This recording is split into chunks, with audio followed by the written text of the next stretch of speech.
But sometimes there's some things in life that are just too good, you can't keep it to yourself. But what's interesting is over time, anything can lose its wonder. Anything over time can just become, Remember when we first got married? We first met that significant other, and it didn't matter what they did in life. You were just like, oh, I love you. When you first got married, maybe you're like in the bathroom, you're getting ready, and then like you come in and they've taken the toothpaste and they put, I love you across the mirror, and you're like, look at you doing crust toothpaste. Ah! Then you've been married 20 or 30 years. You walk in, it's I love you on the mirror. It's like, I ain't cleaning that up. That's you. I'm using my toothpaste. So you didn't go to Publix and get your own, did you? Use my toothpaste. Yeah? Remember back in the day? Fellas, your wife would come home, car was there, and the gas was on empty. And you were like, this is my time. As a man, I'm about to provide.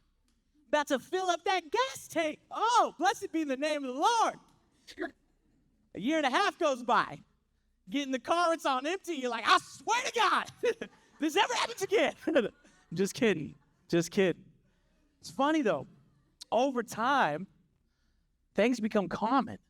And it's not just true about the physical world, but it's also true about the spiritual world.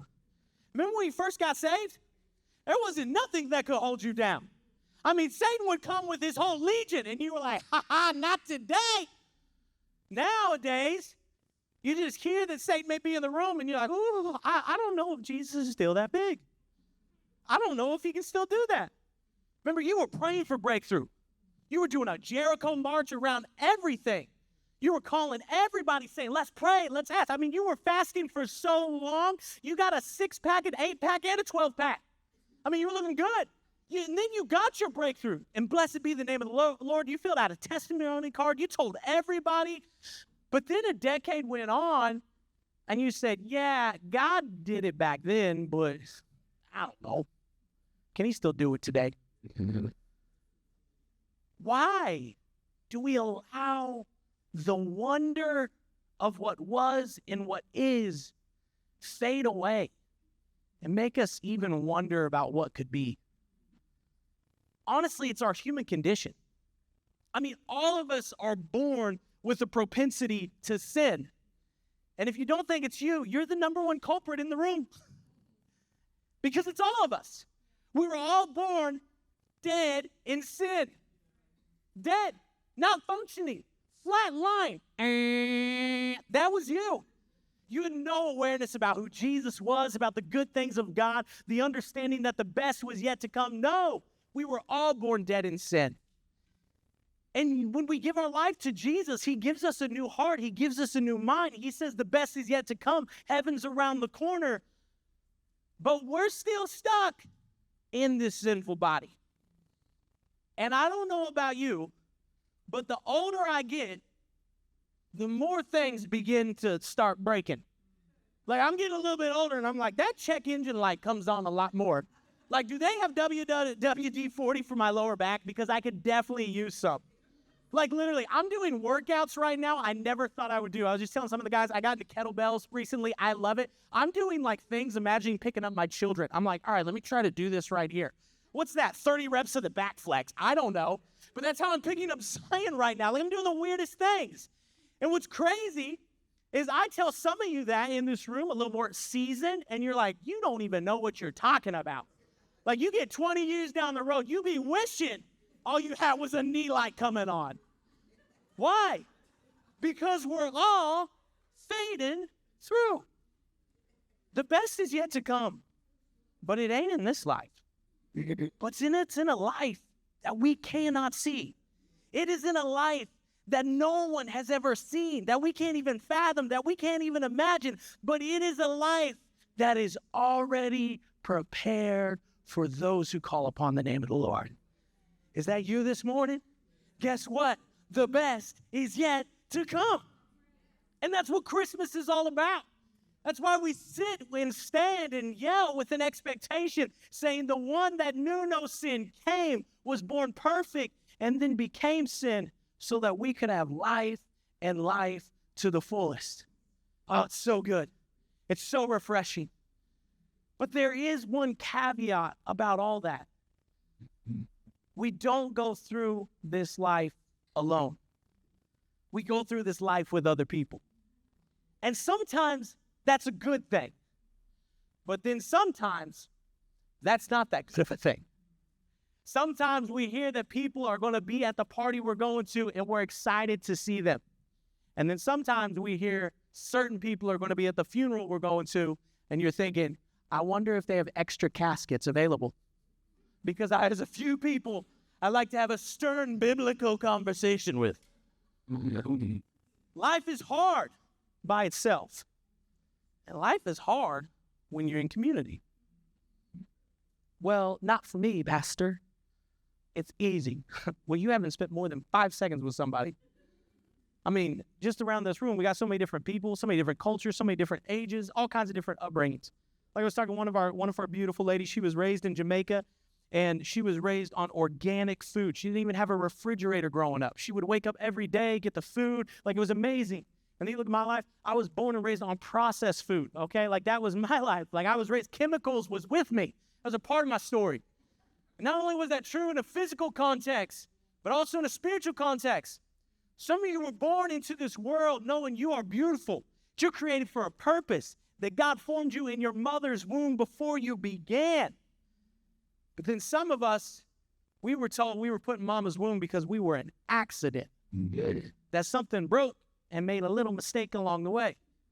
So your whole life, you've been told you're unplanned. That's why we didn't go to college. That's why we weren't ready. That's why we don't live how we do. Like, if it wasn't for you, we'd be doing good. Just kidding. I love you, little one. But those type of things imprint our souls, don't they? They mess us up in a way where all of a sudden we're going through life, we're thinking we're good, and then we realize we got some ticks. We're like, where did that come from? I didn't even realize that this all of a sudden would trigger me, where now I'm insulted, now I'm hurt, now I'm bitter.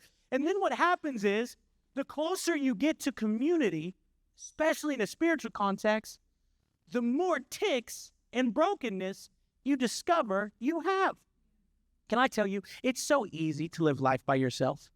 It's so easy to live in isolation. Why? Because no one can tell you what's wrong with you. You ever spent time with a friend, and when you first hang out, it's a really good relationship? Then you really get to know each other. You go out for maybe coffee, lunch, you have them over to the house, and then they say that one phrase, hey, can I just be honest with you real quick? Oh, wait a second. I don't know about that. They're like, I've been wanting to tell you this before, since we met, but we didn't have enough relationship equity. You're like, well, you're about to go bankrupt if you say something, all right? Why?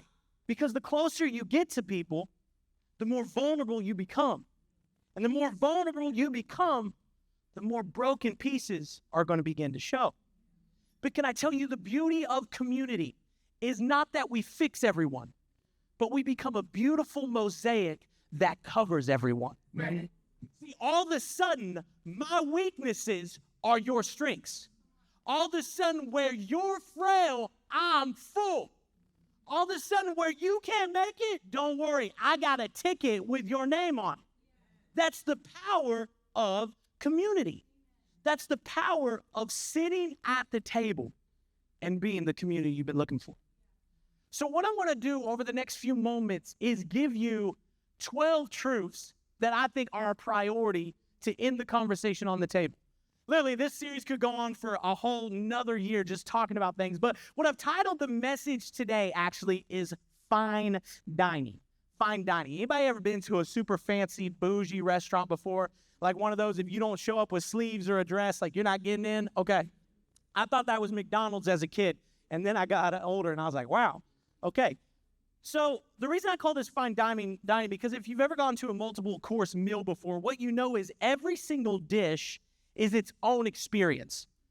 But it's made to be experienced in the totality of every single dish that is going together. And the reason I'm calling this fine dining is because I want to give us 12 truths today that are true in a holistic context, but at the same time are made to be experienced in a singular context. You're like, I don't know what that means. Stay with me for a few moments, and you'll see where we'll go. So the first one I want to talk about when it comes to the table is this right here. Don't leave the table. Look at somebody next to you and say, sit down. Sit down. Whoa, some of you said that with some passion. Okay. John chapter 15. Some people want to say that since this morning. All right, John 15, verse 4 through 11. Here's what I need you to see. Abide in me, this is God, and I in you. And as the branch cannot bear fruit of itself unless it abides in the vine, neither can you unless you abide in me. This is Jesus. I am the vine, and you, what are we? We're the branches. And he who abides in me, and I in them, bears much fruit. You want a fruitful life. You want a blessed life. You want an abundant life. Here's how it happens. For without me, you can do nothing. And if anyone does not abide in me, he is cast out as a branch, and it is withered. And they gather them and throw them into the fire, and they are burned.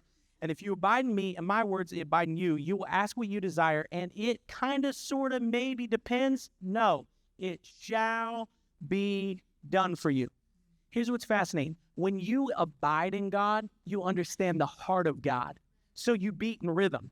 So you don't ask for things that are outside the rhythm, but you ask for things that are right in the beat of his heart.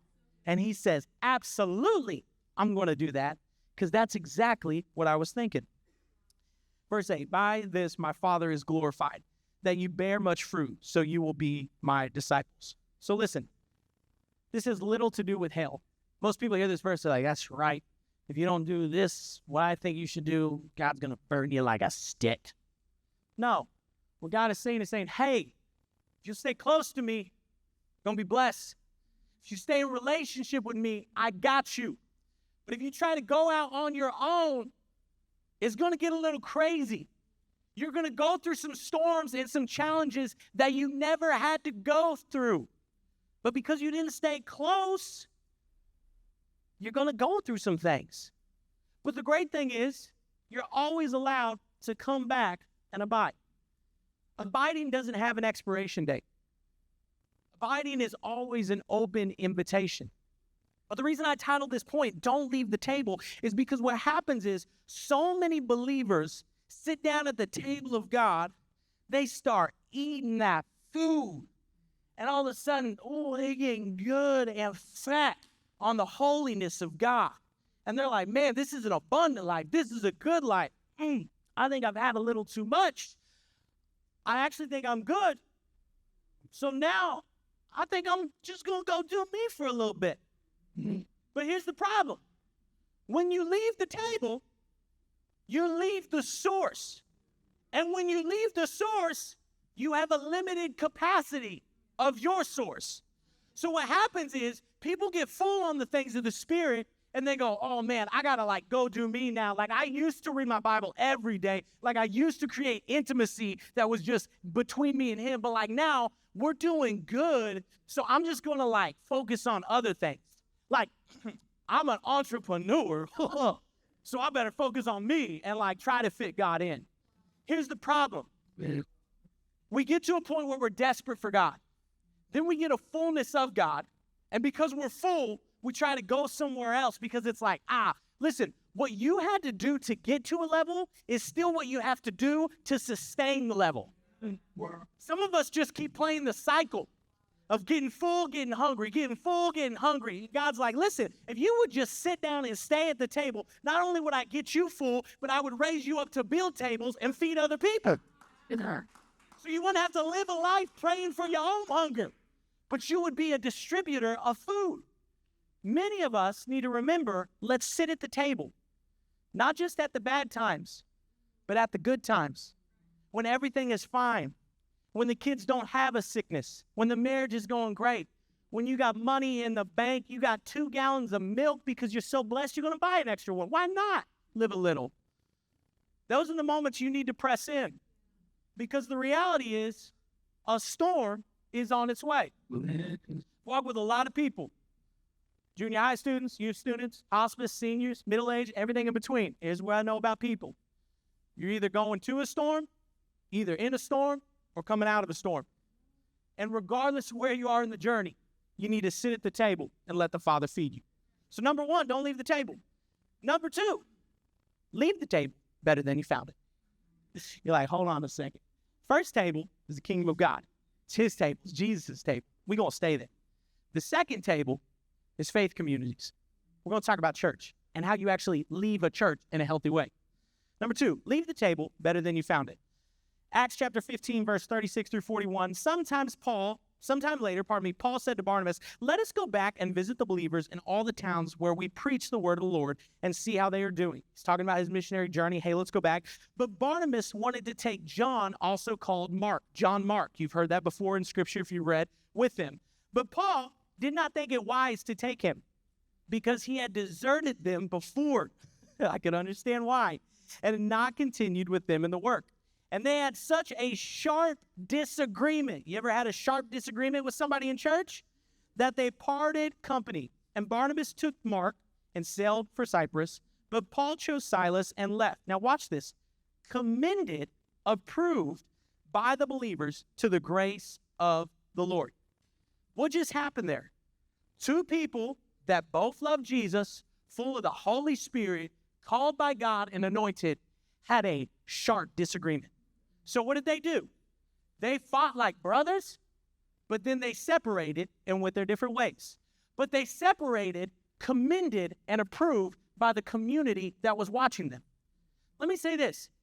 It's okay to transition out of church. It's okay to go to a different faith community.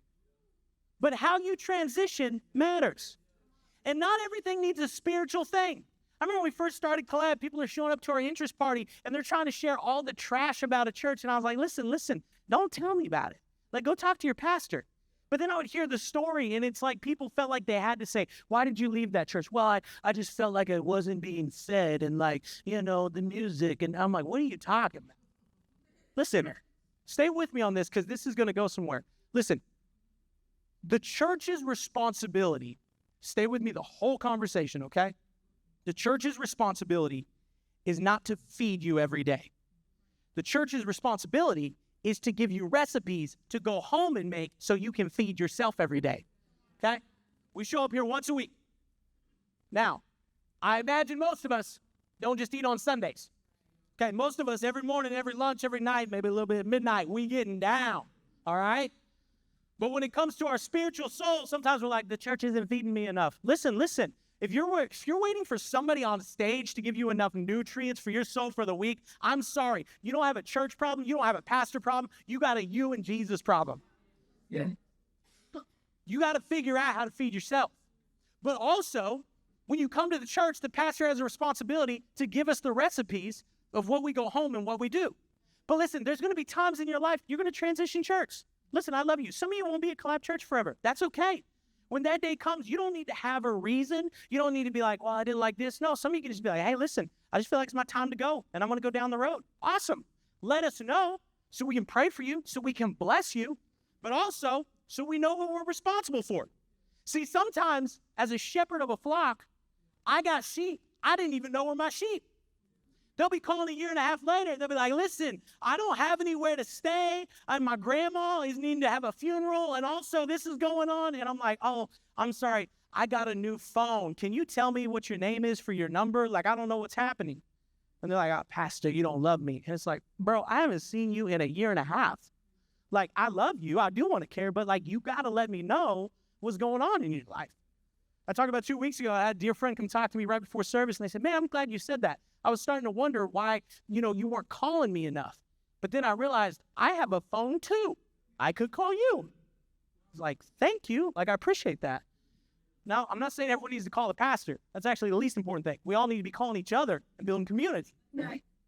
But the thing about Paul and Barnabas is they separated, went their different ways, but then also were both used by God in tremendous ways to build the glory of God. People got saved, churches got planted. Like, they both were used by God.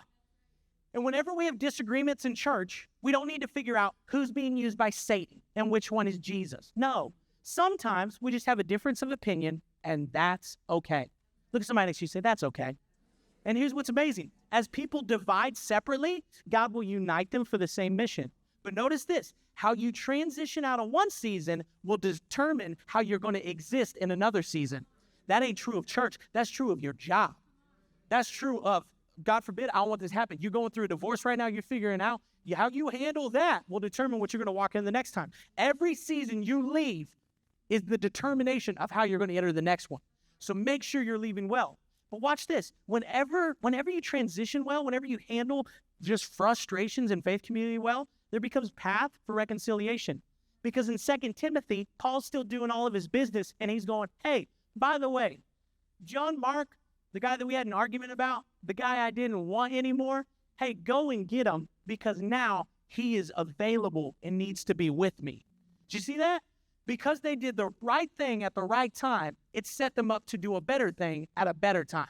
So when you leave the table, leave it better than you found it. And number 3, don't be late for the reservation. Ooh, don't be late for the reservation. Matthew 25, I don't have time to talk through it all, talking about the virgins with oil. So what happened was there was a big feast that was going on. The king let everyone know, hey, I'm about to have a massive ceremony, and I want you to come. But it may be happening at nighttime. So make sure you have enough oil in your lamp so that when I show up, you're able to light your lamp and follow the way. And so there were some virgins that went off with this olive oil, and then there were some that didn't have any. And so all of them are there waiting for the king to call. And all of a sudden the alarm goes off. He says it's time. And it was nighttime. And there were some of them that didn't have oil in their lamp. And so they looked to the ones that did. They're like, hey, why don't you give me some of your oil? Why don't you help me out? And they're saying, I'm sorry, I don't have enough for the both of us. I got to go on my way. I just feel this right now. Listen, some of you in your life need to look at some people and say, I'm sorry, I don't have enough for the both of us. And you need to go on your way. Just because you love Jesus, you don't have a responsibility to save everyone. Just because you love Jesus doesn't mean you have a responsibility to fix everything. Actually, some of the best things you can do sometimes is just let people do what they do. And pray for them, bless them. But listen, I ain't God, I ain't the Holy Spirit. I'm not going to try to be. I'll give you my time, but there becomes a point where my time is no longer a valid thing for you, and it's definitely not valid for me. So they say, hey, we don't have any oil. And so the master goes by, he calls the people, and boom, they miss the reservation. Here's what I'm saying. You need to make sure you're prepared before the reservation takes effect. In your spiritual life, you need to make sure you're ready. So when God says it's time, you're ready to go. In your financial life, you need to make sure you're ready.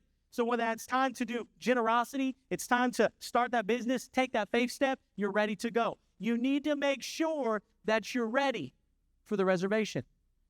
Because the life of an opportunity is only good for the life of an opportunity. It doesn't mean that God can't redeem something, but I don't want to live a life that God's constantly having to redeem opportunities. I want to live a life that says, God, I am ready today for whatever you call me to do. Live a life of expectation, eagerly awaiting. So number 3, don't be late for the reservation. Number 4, mind your elbows. You ever ate with somebody before doesn't know how to mind their elbows? Or you're sitting next to a left-handed person when you're a right-handed person. You're like, what are you doing with that fork? Weren't raised right. Use your right hand. I'm just kidding. That's just my opinion. There's actually a really cool story about a guy in the Bible that was left-handed that saved a whole country because of it. I don't have time to talk about it. So left-handers, way to go. All right. Number 4, mind your elbows. Philippians chapter 2, verse 3. Do nothing from selfish ambition or conceit, but in humility, what word was that? Count others more significant than yourself. That verse is always existing, even when you don't read it. Even when it wasn't in your Devo plan for the day. That verse is still God-breathed. And the longer that you're in church, it's easy to get focused on how the church is serving you. The longer you're in faith community, it's easy to figure out how is this community building my faith. And there's a time and season for that. But the problem is when you focus on you all the time, you forget the source of everything is not found in you. It's found in the one that created you. I think we'd do good as a church community, just the scope, not just ours, but to go back to the wonder of God. Just remembering He is king and I am not. He's in charge and I'm just obeying. And He told me to be a servant to all. And I think we would do good to remember that. So mind your elbows. All of us, we get tempted by it. When you walk in, I don't like this, or I don't like what's going on. Not just the church, but your own spiritual life. Just go, God, is this about me? Or is this about the greater thing, which is you and your glory and your honor and your esteem? Because when we elevate our view of God, it's crazy how many things take care of themselves. So number 4, number your elbows. Number 5, let the kids' table grow up. Timothy 4:12. Don't let anyone look down on you because you are young, but set an example for the believers in speech and conduct and love and faith and in purity. We love to say that in kids' church and youth groups. Problem is, sometimes those people turn into adults and we don't know what to do. And I'm not just talking about me. I'm getting old.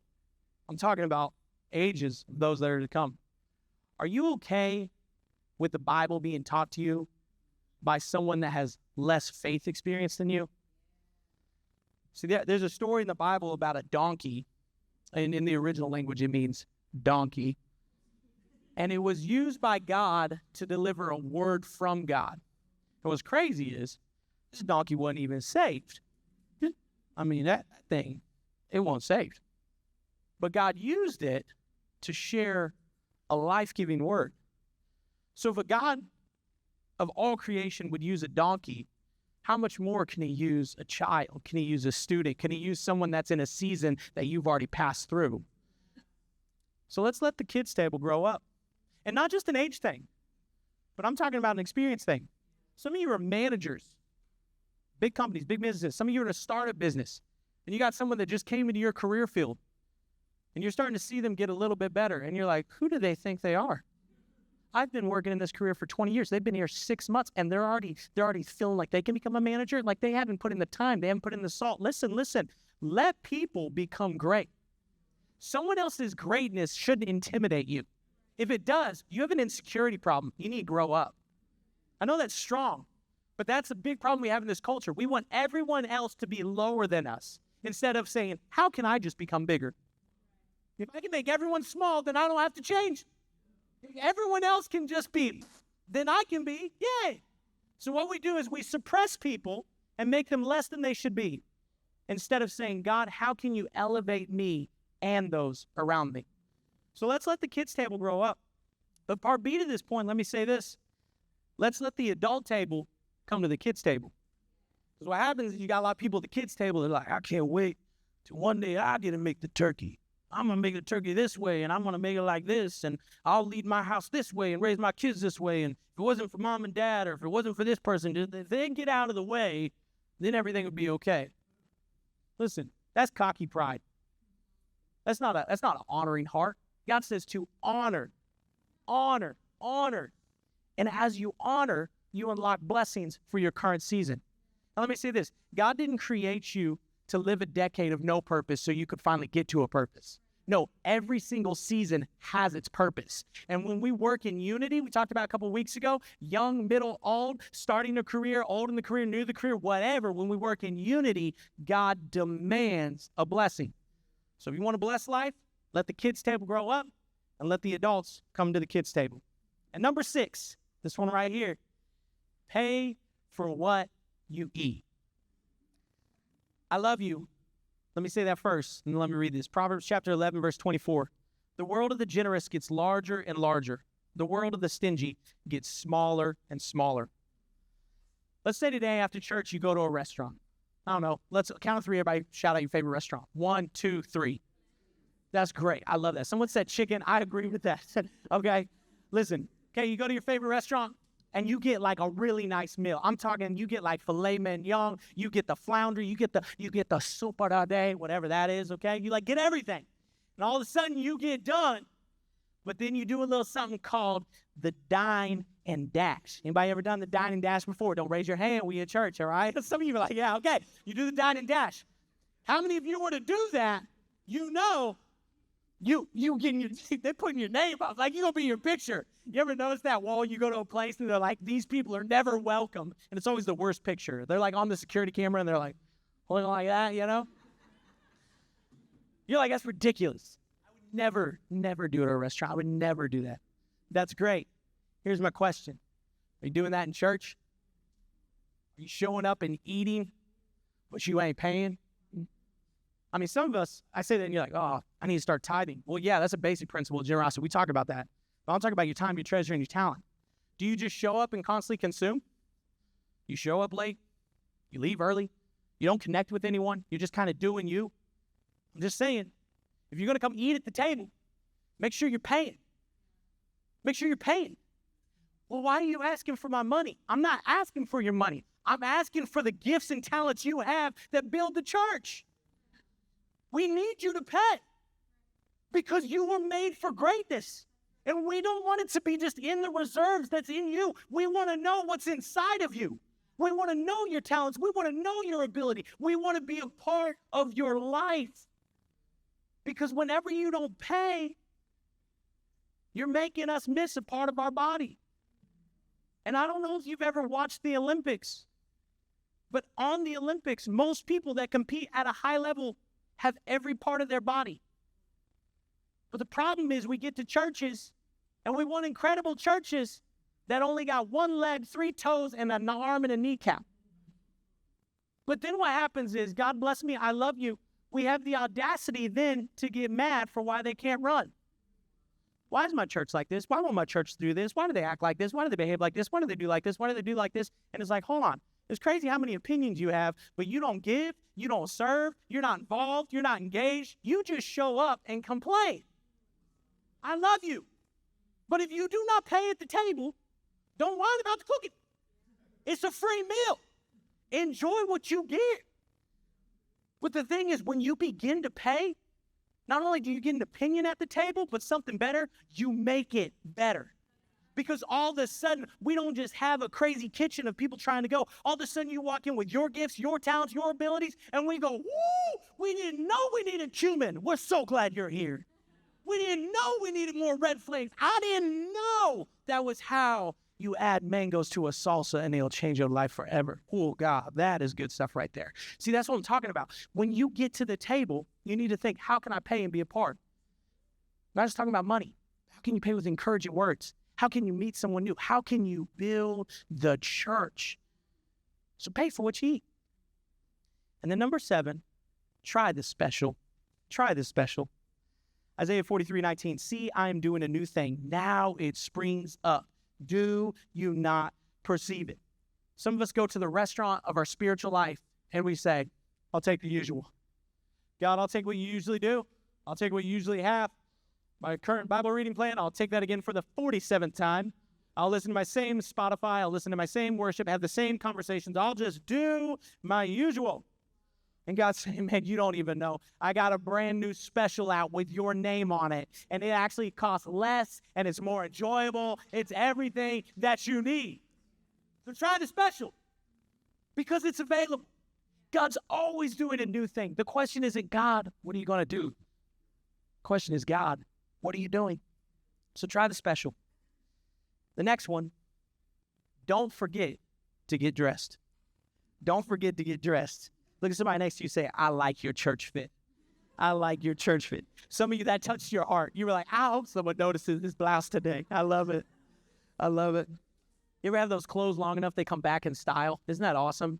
I love that. I love that. I always shop on the clearance rack. So I'm 5 years behind current, but I'm 5 years ahead in what's to come. I'm going to be looking good in my 50s. Come on, somebody. Ephesians chapter 6, verse 10 through 18. Finally, this is so important.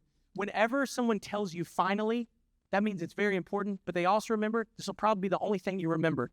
How our brains work, we usually remember the intro, a couple points in the middle, and the last thing.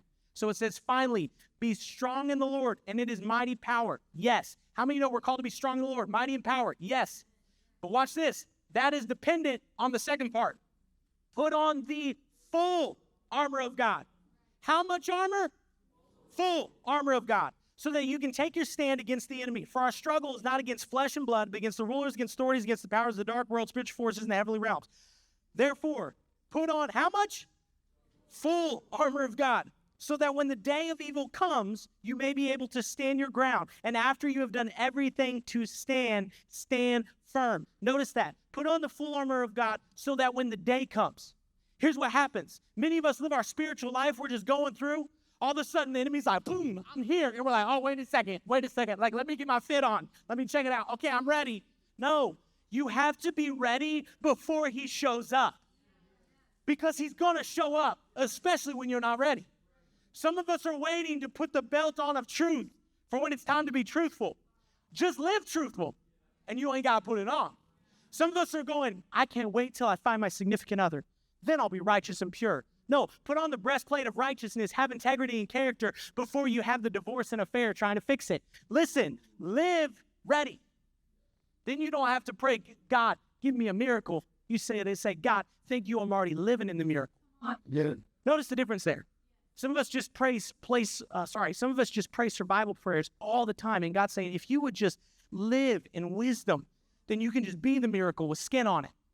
You don't have to wait for me to just do something amazing. You can just be the amazing thing. Walk in it. So put it on beforehand. Stand firm with the belt of truth buckled around your waist, the breastplate of righteousness, and with your feet fitted with the readiness that comes from the gospel of peace. Notice that. The shoes are fitted with readiness. They're not fit with remaineth, stayeth. They're ready to go. Some of you are called to live a life of going, and you're not going. This is your time to start going. I don't care what age you are. I don't care what season. I don't care what testimony. When God says go, you go. And don't think about it. Because if you think about it long enough, you won't go. Some of you have been sitting for 5 years and just keep thinking about the same thing. Listen, it's God. Just keep going. You guys remember last week when Jamie was here, she did an amazing job. And after service, I gave us some homework. I said, I want you to think of a number right now financially that God's going to give you. And he's going to ask it to give it to somebody in this community. You guys remember that? Okay. I was praying the same prayer. And I started off, I was like, I think it's like $25. Thing is going on. Went on throughout this week. And all of a sudden, God says, hey, you need to give this person $1,000. And the moment that happened, I said, okay. Now, here's the thing. I didn't have $1,000 to give, but I did have $1,000 to steward. I need to say that again because most of y'all don't get that. I didn't have $1,000 to give. I had $1,000 to steward because it ain't my money. It ain't my breath. It ain't my flesh. It ain't my blood. It is his. And when he says go, I go. So immediately, I wasn't with this person. I got on Zelle. I started sending it. And listen, I was in a race because here's what I knew. The moment God said a word to go, I knew there was someone else coming with a word to stay. So I got that app out and I started going and I just started like singing songs and I was like, oh, he's going to tell me why I shouldn't do this, why this should go to my child's college fund, about rent, bam. And then I sent it. And as soon as I sent it, I felt the enemy be like, ooh, you're going to regret that. And I was like, am I going to regret? No. I'm going to take captive every single thought. I'm not going to regret the miracle I'm going to be a part of. Lord, I ask for me and my house, we will serve the Lord. You will provide for us. Like I began to preach to myself. See, some of you get a word from God and you ruminate on it for so long, you don't think it's God anymore. Quit thinking, start doing. I don't think that's wise, Pastor, because wisdom, you sit and think about it. Here's the thing. I've hidden your word where? In my heart, so that I may not sin against you. When you walk with the Spirit, you don't need to have a divine encounter with the Spirit. It's just confirmation of the Spirit that's in you. As deep cries out to deep, so the Spirit will cry out to you.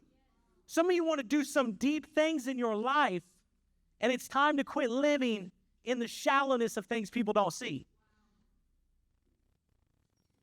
You're over your head right now. I'm not going to call you out. I love you. You're over your head right now. And it's deep. And you're worried. You're anointed. God has you. Quit playing with fear. And just walk in faith. You know who you are. I love you so much. Okay, I'm just going to leave that there. Number 10, don't forget to get dressed. Number 11 right here. Leave room for dessert. Thank you. Number 9. See, that's why I'm preaching. I ain't doing math. I ain't doing it up here. Number 9. Leave room for dessert. Everybody say amen to that. That's good. What is the saying? Is it, stress spelled backwards is desserts. You guys ever seen that sign before? I love that. Okay, apparently no one. That's cool. Okay, let's go back to the Bible, Pastor. Okay, Ecclesiastes chapter 4, verse 6. Better is a handful of quietness than 2 hands full of toil and striving after wind. Listen, not every opportunity is a God opportunity. Some of you are living life with two hands full. You're doing, okay, you're getting to Christmas right now, and you're like, okay, we've got to go see the relatives. We got to plan this dinner. We got to get the Christmas cards. We got to make sure we get this out. And like I saw a deal on Pinterest where it was like rose-petaled Christmas like leather strap things, so I got to make those. Then also there's some new recipes I want to do. And then all of a sudden, you're living life to its full capacity. And you think it's honoring God. It's not. God's saying, chill out. Take a Sabbath. Relax. It's okay if the Christmas cards are digital this year. People will look at it for 2 seconds either way and throw it away. Like, you're good. It's okay if you don't have 7 types of dishes to go on the side with the main meal of Christmas. It's okay. It's okay if a few relatives just get gift cards this year. It's okay. They don't need another embroidered pillow, all right? They have 37. They'll be fine. They know you love them. For some of you, it's okay if this quarter your numbers aren't as good as last quarter. It's okay. It's okay if you don't work out as much as you normally do this week, so you can spend some time relaxing. It's okay. See, we live in this world of hustle and bustle where it's honoring to be max to the max. But can I tell you, living a max life doesn't glorify God. Living a surrendered life glorifies God. This is why I always encourage people, read your Bible in the morning. Because what happens is you get to say, Jesus, what do you want to do with your life today? Not my life. Many of us wake up, we get to our phone, we look at our schedule, the calendar, and we're already like, all right, got to do this. And then maybe we'll check in with Jesus at lunchtime or dinner, and we'll go, we good? Okay. Listen, if you would just start your day, even if it was just a minute, while you're going like me to go pick up the toddler in the other room, just saying, okay, Jesus, what do you want to do with today? But let me tell you that when you do that, it'll probably mess up a lot of your plans. Not the things that you're responsible for, like if you have a boss or something like that. You're not going to call your boss and be like, God said not to come in today. He's like, well, God said you're fired, all right? But in the areas of margin in your life, he may begin to ask you to do some things. But God says if you live your way off that, you get to have the dessert of life, which is sweet to the soul. It's resting. See, some of us have anxiety like crazy. And the number one solution, honestly, I believe, just be in time in God's presence. Because in his presence, his yoke is easy, his burden is light. You're with the Prince of Peace that knows peace and orchestrates peace, and you can just breathe. Relax. So quit trying to live life to the max. Have fun. The last, I got 2 more. We'll see if we get there. Next number, because I don't know where we're at. 10. I love you, church. 1 Thessalonians chapter 5, verse 6 through 11. This is the next one.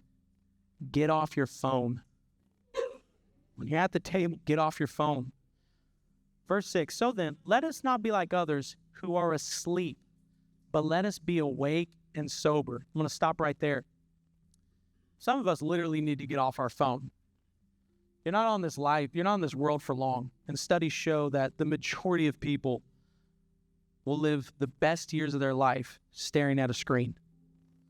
You're going to get to the end of your life and be like, what did I do with my life? Oh, I watched TikTok. That's cool. Okay. So some of us need to get off the phone. But the bigger thing is some of us need to quit just going to the things that numb us and start dealing with the things we don't want to talk about, but also just sitting in the simplicity of life and saying, God, what do you want to do? Like God says, I got greater things than you can ask or imagine. But some of us don't take time to say, so what is that, God? Because here's the thing. God has great things for you to do. But the great things require great preparation. You ever been to a great party before? Maybe it was a birthday or an anniversary or something. You ever been to that? And you're like, wow, you walk in, it's amazing. It was incredible. But that 90-minute gig took a whole lot of time to prepare. And some of us are wanting to live lives that are like a 90-minute gig. And God's saying, that's great. I want to be special. I want to be spectacular. But we got to do a lot of work in the unseen so that you're ready in the seen. But because God is kind, because he's loving, because he doesn't want to embarrass you or humiliate you, he won't put you in seen spaces most of the time until he's worked it out in the unseen space. Because he doesn't want to make you a mockery in front of people. But he wants to cherish and protect you until you're ready. So how do I get to that level? Get off your phone and be a part. And then last but not least, this one right here, pass the salt. Anybody loves salt on their food? I love salt. I love salt. I get fries and I add more salt. It's bad, but I love it. Here's why, though. Here's why I'm a salty person. Matthew chapter 5, 13 through 16. You, Chancellor, Derby, Alice, Jacqueline, Pedro, Melissa, insert your name. You are the salt of the earth. You are the salt of the earth. You're what makes life great. But if salt loses its saltiness, how can it be made salty again? It's no longer good for anything except to be thrown out and trampled underfoot. And you, Stanley, you, Doug, you, Gilbert, are a light. You're a shiny light. Light of the world. Your town built on a hill, and you cannot be hidden. And neither do people light a lamp and put it under a bowl. It's the dumbest thing. You'd be like, well, yeah. But instead, they put it on a stand that gives light to everyone in the house. In the same way, let your light shine before others, that they may see your good deeds and glorify your Father in heaven. Now, notice this.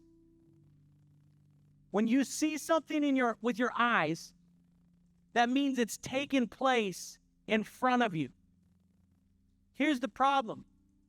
Most of us live lives no one can see because we go to work, hop in our car, and go home. So we see the same people doing the same things, and we get the same results. Some of the most beneficial things some of us could do for our soul is go to a different gas station, go to a different grocery store, take a different route home, go to work through a different door. Why? So that you can be in front of people and they can see you.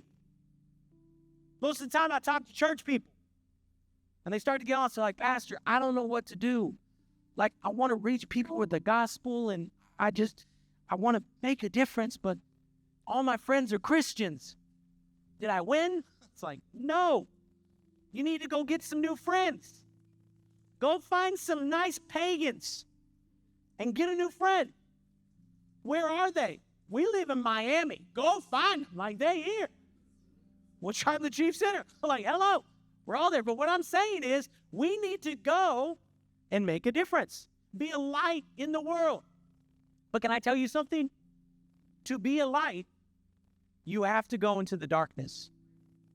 Many of us want to be lights next to other lights. We get together with a bunch of candles, and we're all in our safe little church spaces, and we're like, look at us, we're bright and shiny. Well, there's a world in darkness that is saying, man, could we just get one flicker of hope? Because if we would just get one flicker, we'd be drawn to it. Some of you feel like you can't make a difference. I'm just a little light, just shining. This little light of mine, I'm gonna let it shine. That's your light. Quit despising the smallness in you, because God says that's where he delights in doing his greatest work. So for all of us, as we look at these points, may we realize the profound beauty of dining at the table.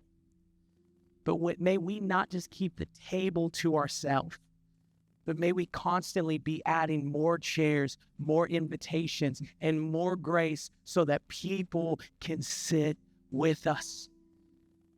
Because there's more than enough room in our Father's house. If it wasn't true, he wouldn't tell us. There's more than enough mercy, more than enough grace. And God says the invitation is for all. I wish that none would perish. But he put the invitation in our hands. He put it in our life through our actions. And he's saying, my son, my daughter, go and invite the neighborhood. So may we be a community that dines at the table, but may we also be a community that gets other people to the table. Amen.